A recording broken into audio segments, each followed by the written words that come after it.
You ask Tiger to solve. This deals with linear equations with one unknown. The final result is a equals 14. Let's solve it step by step. Simplify the expression. Expand the parentheses. Simplify the arithmetic. Group all constants on the right side of the equation. Add 6 to both sides. Simplify the arithmetic.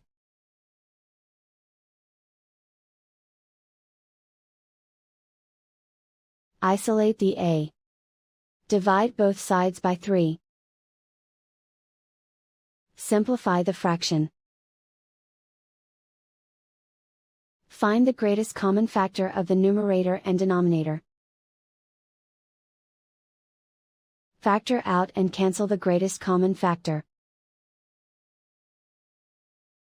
And so the final result is a equals 14.